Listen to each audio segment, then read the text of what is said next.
The best thing about what I get to do every day and market for Ken White Construction is I am my audience. So you need somebody creating content for your company that understands your audience. For us, it started out as just showcasing the jobs. It started out as me, hey, this is a cool song. I want to make a video to it and showcase this project. From there, I then realized, hey, I'm actually doing social media to hire people. I'm not so much doing it to show and to get clients, even though that does happen, but I'm doing it to show the culture. I'm doing it to show what Ken White Construction is all about and the culture at Ken White Construction.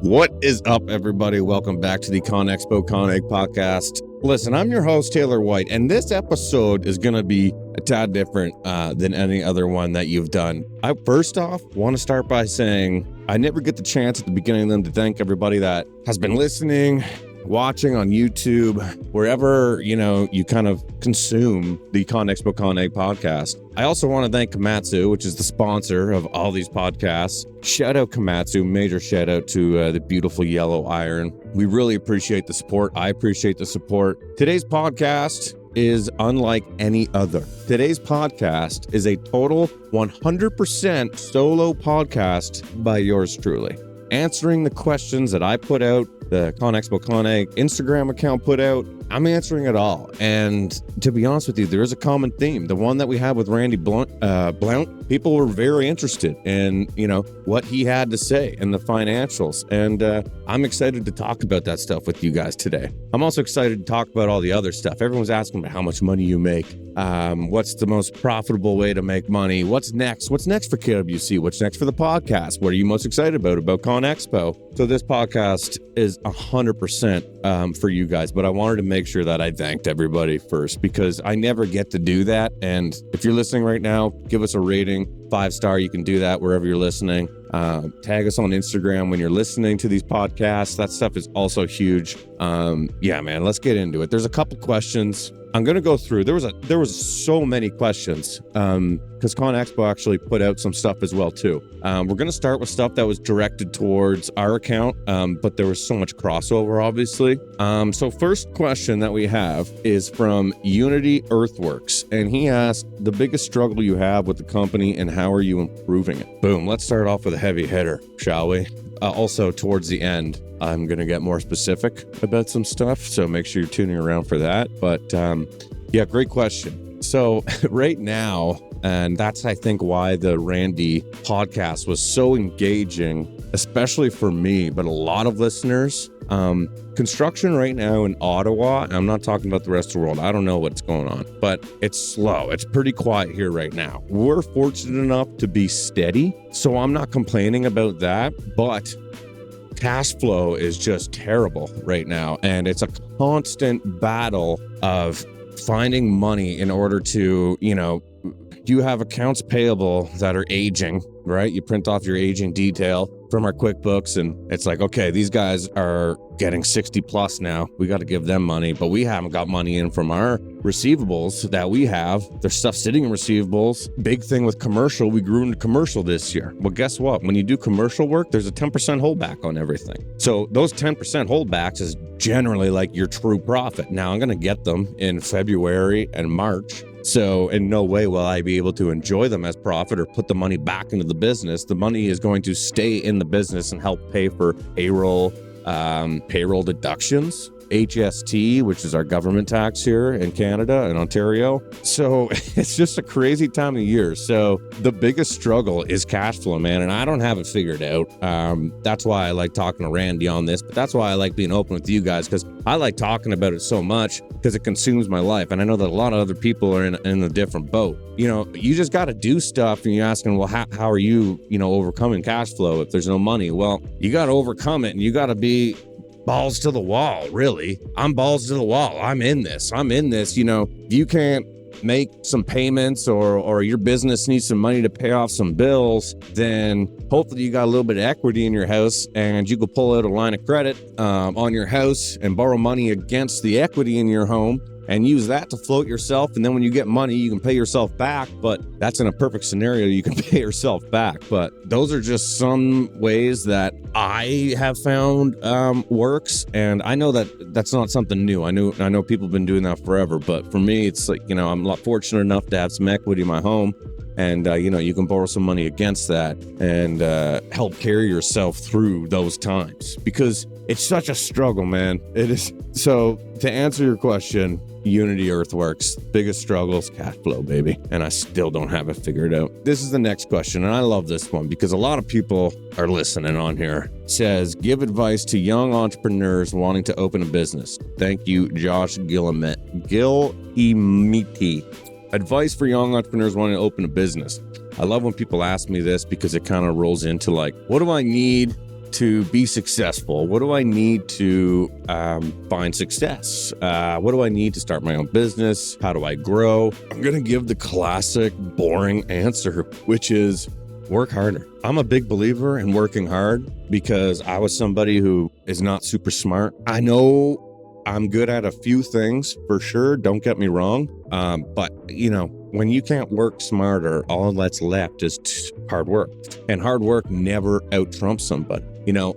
I know a lot of people that have master's degrees from universities, or post-secondary special education. And I know a lot of people who don't have that and are more successful than those people. And I'm not an advocate for don't go get education. There's nothing wrong, and you will never harm yourself with getting more education, but just have a clear path towards what you want to do. That's kind of my problem with it, is people go and they go in these courses in university and college because blue collar, you don't want to go down the road of blue collar. That's terrible. You don't want to end up like Jim Bob there. Like that's bull. And I hate that because that is the furthest thing away from the truth. Blue collar raised my family's family. Blue collar raised me growing up. Blue collar raised my current kids, my daughter, my son. It puts food on the table for all of our employees. It's not something to look down on, and I hate people that do. There's a separation between blue and white collar, but like construction's really cool. And I was talking about this with somebody the other day, and they're talking about like blue collar is really cool because even if you can do a transition from blue collar to white collar, like we have white collar jobs here in the office. We have people that are project managers, or we have people that are estimating, financial, CFOs or operators, operations managers. There's a lot of different ways that you can grow within. So just because you start there doesn't mean you're necessarily stuck there, but there also is 100% nothing wrong with being stuck there. I'm in a great position. I have people in the office. I'm more of a site guy. I'm not a guy that's going to sit there on a computer all day, and I need people like that. You need both people. So it's hard to bring one type of people up and bring another down, because essentially you need everybody to make things go round. So now that 100% tangent is out of the way, dude, working hard, man. Just work hard. Like, don't stop. Because if you can put yourself above everybody, the next guy or the next girl, dude, you will win 100% of the time. And I get a lot of slack for the work harder stuff. People are like, yeah, like the classic, well, you should be working smarter, not harder, man. That's great. And again, I'll just say, that's great. That's all fine and dandy. But I know a lot of real smart people that aren't doing as well as a lot of people who aren't as smart as them, because they just work their butts off. Yeah. I'm going to try to struggle not to go on tangents on this part, but we're going to get into some juicy stuff here. Okay. So a guy named Daniel B says, talk numbers, something nobody really talks about: revenue, profit, expenses, etc. Okay. So in order to talk about that, I don't know if I want to talk specifics about my own company, but I don't know, maybe I do. Maybe I do want to talk about specifics. Maybe I'm about to drop the knowledge of how much Ken White Construction does. How much are we doing? I will tell people that we were a six-figure business, and in the past 4 years, we've gone from 6 figures to 7 figures. I am not over $10 million in revenue. I wish. That'd be great. I believe our profit margin last year was not the best, to be honest with you. I think after everything was all said and done, it was super low. It was like 6%, maybe 5%. So I think that's why this year I really want to focus on profitability. And that's kind of what we were talking about at the start. But figuring out, what's in your overhead, figuring out what type of stuff you should put into your overhead when you're trying to calculate it. And I'll refer people back to Randy's. I'm not about to sit here and tell everybody their finances, trust me. But how I'm managing it is just like every day trying to produce cash flow projections. What's in the bank account? How much buying power do we have? What's our payables at? What are our receivables at? If all the money came in and we paid off everybody and the bank, meaning like a construction running line of credit, as well as all of our payables, what's left? And sometimes that number scares you, and that's what keeps you up at night. That's what keeps me up at night. Right now, I am so mega stressed, and that's why, a lot of people, they see from the outside looking in, and I think that's why it's good. And I was really excited about having this personal podcast with people, because I deal with a lot of stuff behind the scenes, man. Like right now, I got this thing where my jaw is so locked up on the left side of my cheek because I sit in bed at night, and even then when I am sleeping, and I clench my jaw like this because I'm so goddamn stressed about cash flow and money and keeping things going. And I'm not saying that in a way of, hey, our business is caving tomorrow. Don't get me wrong. We'll be okay. And I'm fortunate enough that, like I was talking about at the beginning, if I needed some money, I could get some money, which we have and we do. But dude, it's a battle. And every business owner right now, I hope that you can sit back with me right now and be like, not just me. Nice. Doesn't matter how big you are, how many followers you have on social media, how many dump trucks you have, how fit you are, how unfit you are, how many beers you can drink in one sitting. Everybody has the exact same problems. And when I was opening up about this, that's what I really love. And I like that I can kind of save it for the podcast to talk about, because it's more long form. I can only, mention stuff in a minute-long clip on social media, or I'm not going to make a whole YouTube video about talking about my life and financials and stress. But that's something real that I'm dealing with right now. My jaw is so jacked up, just from clenching it right here. I can't go like that. And it sounds crazy. And it's wild, dude. It's so wild. I went through a thing 3 weeks ago where just to fall asleep at night so I could actually get some sleep, I was drinking NyQuil, which obviously I don't recommend. And it was just these 4 days. It was 4 days in a row. And I was just man, NyQuil will just absolutely help put me out to sleep. And I was just doing that so that I could get some peace of mind and at least just sleep, because on top of all that stuff that I'm dealing with here, I also have stuff over here. And Jimmy Starbuck actually submitted this question, so this is a great segue. But when I say I'm dealing with all the stuff over here, it's managing a family and managing not only your business life but your personal life. It's really hard.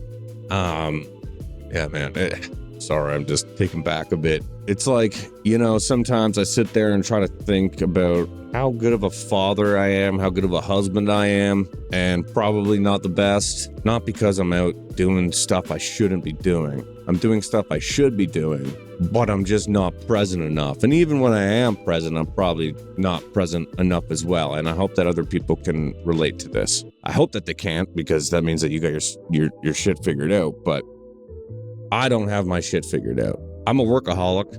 I love working. Once I hit a milestone, I'm constantly pushing for the next one. I'm not satisfied until, I don't even know when I will be satisfied. But managing that is difficult. And I took a 2-week vacation with my family. We went to Florida. Hugely privileged to be able to go and take 2 weeks. We did it in January. Last year I went away in March, and March is too difficult with work to go away. Although we're not doing a bunch here in Canada, it is still so difficult to go away because you're tendering out projects and you're trying to get fired up. So I went away. It was good, but my mind was just at work, and like I think my wife could tell as well too. So I really struggle with the work-life balance. I don't have it figured out. I am not here gonna try to talk to people on I struggle with the work-life balance, or I still don't have it figured out. What I'm trying to do is, you can't turn off being a business owner. It's so difficult. Especially add to the layer of that, which a lot of people now, before I felt like I was kind of alone in this spot, but a lot of people now are trying to grow on social media, get their brands out there. Super smart to do. But if you have your phone on you and social media, it's 24/7. This morning, I woke up, I was with my daughter 6 a.m. Saturday, so staying with her till 6 a.m., which is nice. And by 6:15, I was messaging my videographer being like, why isn't a video up? We need to get a video up. I'm going to miss my upload window. My daughter had dance class at 8:45. I ended up just telling my wife, drop me off at the office. I'm just going to work while you guys are here. And it was from then till now. Now it's 1 o'clock and now I'm filming a podcast and it's Saturday. So it's currently 1 o'clock and now I'm here, but just trying to, I guess, be more present when I am around at home is something that I'm trying to work on. So if people have answers or feedback, please reach out to me on CONEXPO-CON. And I also don't want people to get the wrong thing, thinking that I'm on here talking about how terrible it is. And, I'm, kind of in this constant state of mind of stress or disbelief of being a good husband and father. But I think my wife would disagree. I think I'm being hard on myself right now. We live a good life. Don't knock at me wrong. Like I said, I got to go away for 2 weeks with my family to Florida. We did do family stuff. We hang out. But that's just how I was raised. I was raised blue collar. Me and my dad didn't have the relationship of hunting and fishing. We had the relationship of get your ass up and go to work. What me and my dad did together was work. I remember my youngest memory with my father was driving around. He's going to listen to this. Is driving around our yard, which is, now the property that our new property is attached to, which is super cool. And I remember him driving me around and looking at piles of dirt. Okay. So we're driving around and my dad's, I think he had an old Sierra 1500. And we're driving around, we're sitting there and he looks at me and he kind of like, hey, I'm like, what? And he's like, what do you see when you drive around here? Right. And there's piles of dirt everywhere. And I'm like, I didn't know what he was getting at. I said, I don't know. Dirt? He's like, no, money. You see money, Tay. All this dirt, it's an investment. The value goes up every year. The pits raise their prices.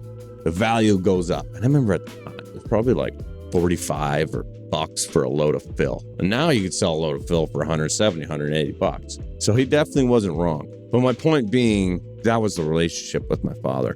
And I thank him for that, because I'm not saying that in a bad way. I'm saying it in a great way. He taught me the value of $1, despite what a lot of people think. I get it all the time. Silver spoon kid, which I'm 28. I'm a man. I got 2 kids myself. But he had the same stuff, right? Because I'm third generation. He was second. He had the same stuff growing up. So it's just kind of, noise at this point. But he taught me the value of $1. He taught me how to make money. He taught me how to run a business, how to deal in business. Another memory that kind of pops out as I said that, and I think this is the perfect spot to talk about all this stuff, is driving up the road. And I remember him just... There's a guy who wasn't paying him money for trucking or some rental work that he did. And Dad was just absolutely reaming the guy out to get paid, because Dad went through a really tough time. And I'm not sure, I'd like to get him on another podcast and talk about that, because I want to talk about his story so much. But he went through a really bad time when there was repo guys showing up for his pickup trucks, for his machinery. And he essentially was just like, hey, take it. Nothing I can do about it. I don't have the money to pay for it. I ended up making it through, obviously. But yeah, it was during that time. So that memory kind of stands out.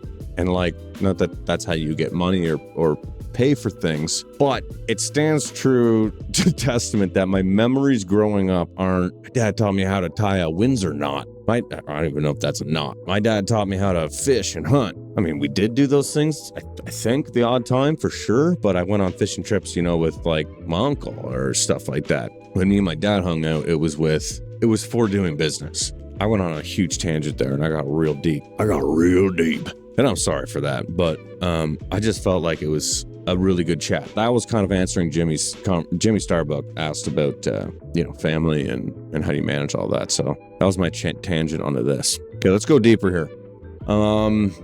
And I want to say that there was a lot of people that submitted questions about dealing with stress. So reach out, man.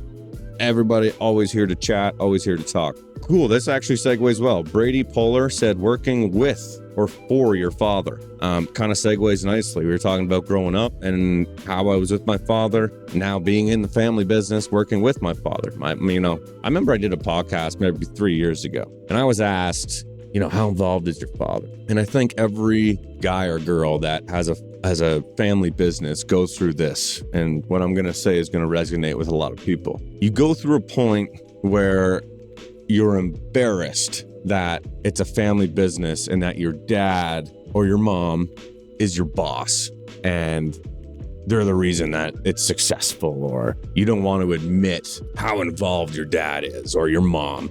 So I think there was a time 3 years ago where I really struggled with, and so that's recent, where I really struggled with, people would ask me, and I was on a podcast and I said, the question was like, oh, so how involved is your dad? And I was like, oh, barely, it's just this guy, just me, man, just trucking along, me, running the whole show. And that was complete lie. That was not the case. And it still is not the case. Fact of the matter, somebody was behind me, paranoid. Fact of the matter is, I would say my dad is like, not semi-retired, but he goes up to the cabin. Has shorter weeks. He doesn't come in until 9:30. His role is to aid me in, okay, we need to put X amount of dollars on this visa. Is that visa paid off?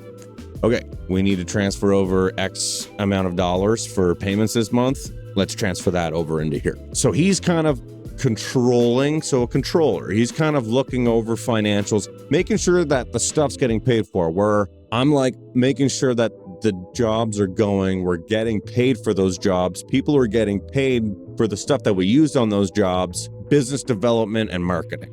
That's his role. So it's kind of nice because it's kind of something that he's able to kind of roll back on a bit and, show up later or take off when he wants to take off. So that's it. That's what he does now. Very important role, very important guy. If he upped and left, tomorrow, it would be just a cluster F of trying to figure out what the hell we're going to do. Pretty confident we'd make it through. Dad, you're listening. I'm sorry. But fact of the matter is, everybody goes through that stage in the family business where they don't want to admit. So that was my point with that. It's amazing working with your family. It's amazing working with your father. I have family throughout our business. I have cousins, wife. She works here. I had my sister at one point. Now she does hair. I had 2 cousins, actually. It's awesome. It's the most fulfilling thing, being able to work with family. That would be the best way that I could share it. There's nothing else that beats coming into the office, seeing your family, and just have the relationship that me and my father have as well, too. It's a lot of fun. Yes, that was another one about dealing with the stress, sleep nights, and panic attacks. Tomac Landscaping asked, this is a great one. Sam Youngblood said, how do you decide what jobs to say no to? So that's something that we are doing now. So what we're seeing in our job market right now, so this is a very relevant conversation. Excuse me, I'm going to have a sip of my non-alcoholic beverage. What we're seeing in the job market right now is a lot of people pricing jobs just above cost. So if absolutely nothing goes wrong, if the job goes 100% right, you don't go an hour over or an hour, you don't have an extra ton of material, you might make 2 or 3%.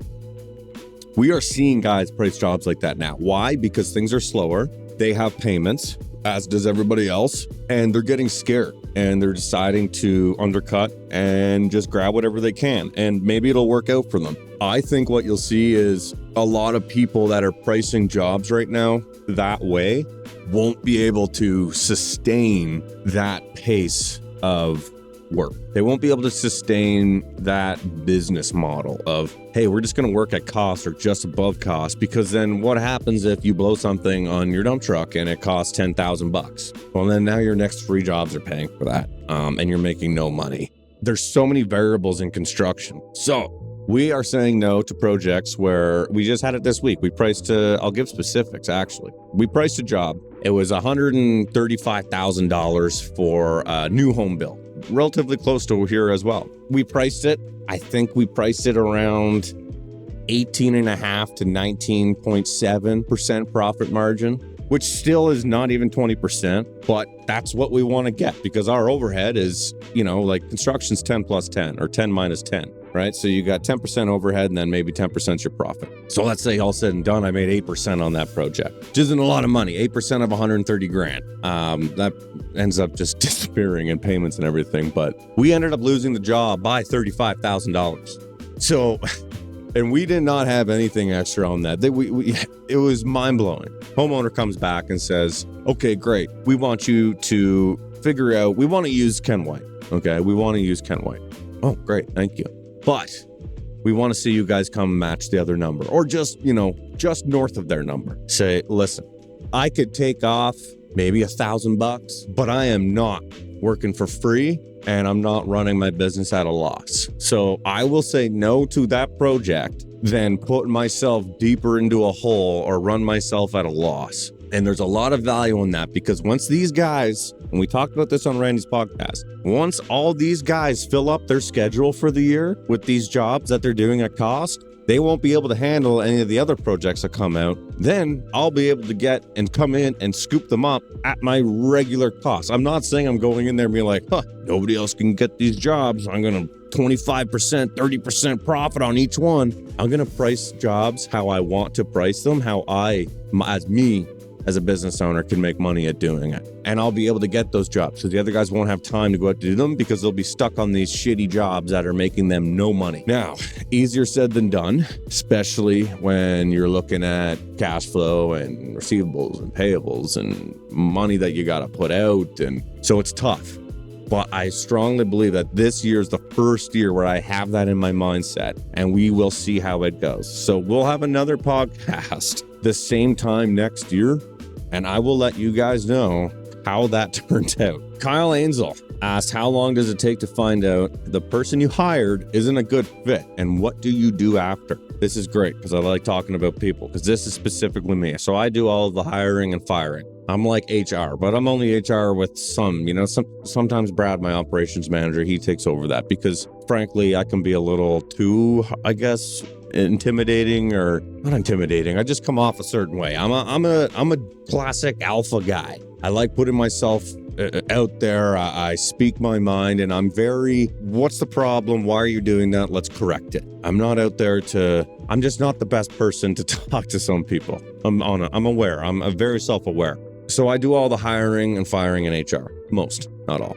I'll know genuinely after the first week. I give guys a week and then I ask everybody else. And I don't just go to a foreman and say, so what'd you think? I talk to the laborers. I talk to the equipment operators. I talk to the guys in the office. I talk to everybody and we figure out, okay, is this person a good fit? If they are, great. If they aren't, okay, what's wrong? Is it something that can be corrected? Is it something that can be fixed? And if it is something we can fix, okay, great. What are the steps to do that? If it's not something we can fix, sayonara, see ya later, sucker. And that's the fact of the matter. So generally about a week. Sometimes it takes a little bit more. Beginning of this year, we had a guy come in. He was doing some PM work for us. Supervisor was his role. I hate name titles. I know that it's a thing. Everybody don't get mad. I know that titles are a thing, but I hate titles. I think it's made up bull crap. Yeah, you need titles. Don't get me wrong. I just think that some titles, it's like, what? You don't want to be called that? You want to be called this? Okay, great. Sounds good. You're that. We hired a guy who's a supervisor. We kind of created a position because he was a guy that just kind of came around. And it was one of the ones where in the first week, you're like, ooh, okay. Somebody that's coming into a supervisor role is a very tough position and shoes to fill because The biggest part of coming into a company and being in a position where you are now telling other people what to do, it's not how good you are at planning or scheduling or how organized or how clean you can keep your truck or how fit you are. It's about how well can you gain the trust and the respect of the people that you are going to be leading. That is far more important than anything else. And I know that now because I've seen it firsthand. That happened. We had a guy that he was a great guy. Like I'm not shitting on the guy at all. He doesn't work here anymore because it was his decision to go and start his own business. I hope he's doing great. Really? No, I'm just kidding. But he lacked the respect and the trust of the guys in the field. And that's not up to me to go there because this was a situation that happened, right? I was there and like, okay, everybody, like we need to be nicer to, so we need to be nicer to him. Trust guys. I did my part. But then I realized it's not up to me. If this guy truly wants his job and he truly wants to succeed and grow with the business, he, as someone who's putting himself in that position of, hey, I'm a great, super or a PM, it's up to you to figure out how to be a good leader. I could give you tools.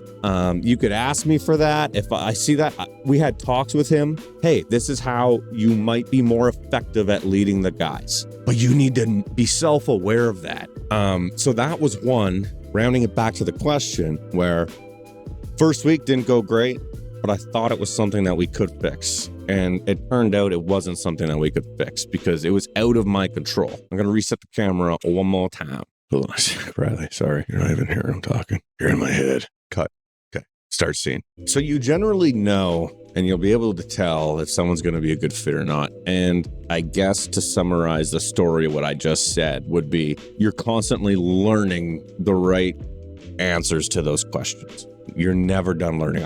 You learn so much through stuff like that. Don't stop asking yourself, okay, what went wrong here with this person or this event or this job? Very important.